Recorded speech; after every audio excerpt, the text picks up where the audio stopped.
गुरु भक्ति योग। जो अपने गुरु की आज्ञा मानता है वह अपनी स्थूल प्रकृति पर नियंत्रण पा सकता है। आज्ञा पालन माने गुरु एवं बुजुर्गों के आदेशों को पालने की इच्छा। गुरु के आदेशों में शंका नहीं करना या उनके पालन में आलस्य नहीं करना, यही गुरु के प्रति सच्ची आज्ञाकारिता है। गुरु की आज्ञा का पालन सब कार्यों में सफलता की जननी है। संसार सागर से उस पार जाने के लिए सचमुच गुरु ही एकमात्र आधार है। सत्य के कंटक में मार्ग में आपको गुरु के सिवाय और कोई उचित मार्गदर्शन नहीं दे सकता है।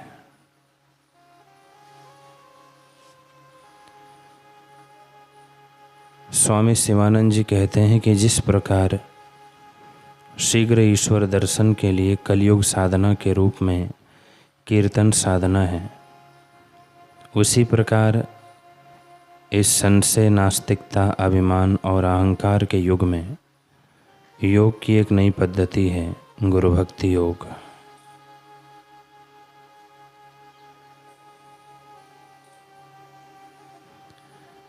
गुरु भक्ति योग अद्भुत है, इसकी शक्ति असीम है, इसका प्रभाव अमोघ है, इसके महत्ता अवर्णनीय है। इस युग के लिए उपयोगी इस विशेष योग पद्धति के द्वारा इस हाड़ मास के पार्थिव देह में रहते हुए ईश्वर के प्रत्यक्ष दर्शन कर सकते हैं। इसी जीवन में आप उन्हें अपने साथ विचरण करते हुए निहार सकते हैं। साधना का बड़ा दुश्मन रजोगुणी अहंकार है। अभिमान को निर्मूल करने के लिए एवं विस्मय अहंकार को पिघलाने के लिए गुरु भक्ति योग उत्तम और सबसे अधिक सचोट साधन मार्ग है। जिस प्रकार किसी रोग के विषाणु निर्मूल करने के लिए कोई विशेष प्रकार की जंतुनाशक दवाई आवश्यक है, उसी प्रकार अविद्या और अहंकार के नाश के लिए गुरु भक्ति योग सबसे अधिक प्रभावशाली, अमूल्य और निश्चित प्रकार का उपचार है।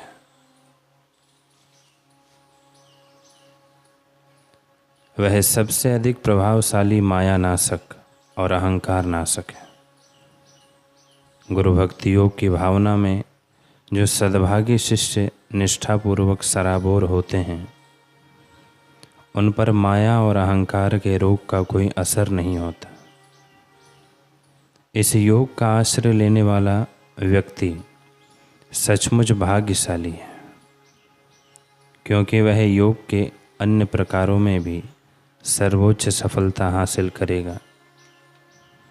उसको कर्म, भक्ति, ध्यान और ज्ञान योग के फल पूर्णतः प्राप्त होंगे।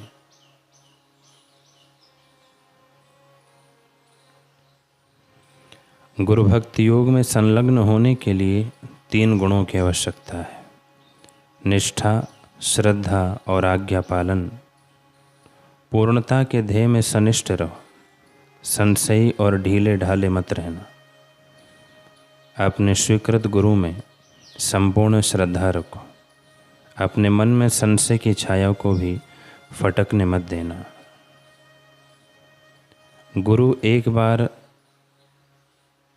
एक बार गुरु में संपूर्ण श्रद्धा दृढ़ कर लेने के बाद आप समझने लगेंगे कि उनका उपदेश आपकी श्रेष्ठ भलाई के लिए ही होता है। अतः गुरु के शब्द का अंतःकरण पूर्वक पालन करो, उनके उपदेश का अक्षरशः अनुसरण करो। आप हृदयपूर्वक इस प्रकार आज्ञा पालन करेंगे तो मैं विश्वास दिलाता हूँ कि आप पूर्णता को प्राप्त करेंगे। मैं पुनः कहता हूँ कि गुरु वचनों में दृढ़तापूर्वक विश्वास करके आज्ञा पालन करो। विश्वास बहुत बड़ी चीज़ है। विश्वासो फलदायक। जैसा विश्वास करोगे, जैसी श्रद्धा होगी, वैसा ही फल प्राप्त होगा।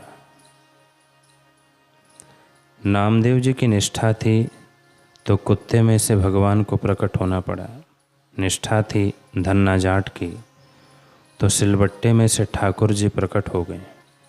सबरी के भी अपने गुरु के वचनों में दृढ़ श्रद्धा, दृढ़ निष्ठा, दृढ़ भक्ति थी तो श्री राम जी सबरी का द्वार पूछते पूछते आए और उन्होंने सबरी के झूठे बेर भी खाए। पंपा सरोवर के इर्द गिर्द तपस्वी लोग तपस्या करते थे। वे श्री राम जी के लिए व्रत रख कर बैठे थे। उन्होंने सुना कि राम जी हमारे पास नहीं पधारे, उस भीलन के यहाँ गए हैं। तो वे सारे ऋषि मुनि, यति, योगी, तपस्वी भागे भागे आए।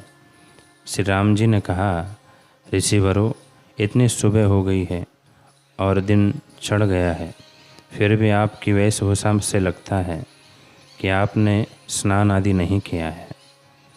साधु तो सवेरे सवेरे नहाते हैं, फिर तिलक करते हैं, किंतु ना आपका नहाना हुआ है, ना साधु का श्रृंगार है, क्या कारण है?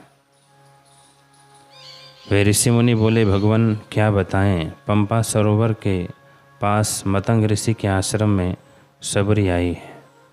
कुछ नए नए साधुओं ने कहा कि ये तो अंतज्य है, अर्थात छोटी जाति की है। पंपा सरोवर में पानी भरने आती है, हमारा सरोवर अपवित्र करती है। छोटे बड़े विचार वाले सब जगह होते हैं। तो कुछ छोटे विचार वालों ने सबरी का अनादर कर दिया। तब से पंपा सरोवर सूखने लग गया है। अब तो खड्डे में थोड़ा सा पानी है, लेकिन पानी क्या है, वह तो मवाद और रक्त का रंग व दुर्गंध लिए हुए हैं। वह हमारे आचमन के योग्य भी नहीं रहा, स्नान, अर्घ और पूजा के योग्य भी नहीं रहा। बड़ी समस्या है। आप चलो, आप अपना पवित्र कोमल चरण रखो, जल की अंजलि भरकर संकल्प डालो तो कहीं कुछ हो सकता है। राम जी बोले, यह सामर्थ्य मुझ में नहीं है कि सबरी के अनादर से जो प्रकृति कोपायमान हुई है और पंपा सरोवर का पानी रक्त हो गया है, उसे मैं शुद्ध कर सकूं। मैं अपना अपमान तो सह लेता हूँ, किंतु मेरे भक्त का अपमान मैं सह नहीं सकता हूँ। हाँ, एक उपाय है, अगर सबरी भीलन राजी हो जाए और अपने दाएं पैर का अंगूठा पंपा सरोवर में डाले तो सरोवर पवित्र हो सकता है। अतः अंत में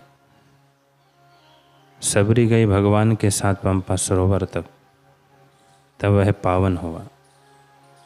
सबरी की कैसी निष्ठा थी सदगुरु के वचनों में। उनके गुरुजी ने कहा कि श्री राम आएंगे तुम्हें दर्शन देने, और उसी गुरु वचनों में विश्वास, निष्ठा, श्रद्धा ने श्री राम जी को सबरी के द्वार पर लाकर खड़ा कर दिया।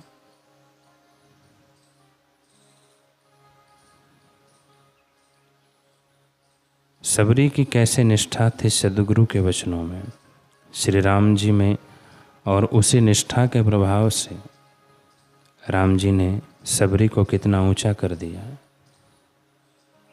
गुरु वचनों में श्रद्धा, विश्वास रखने वाले भक्त सहज ही इस भवसागर से पार हो जाते हैं।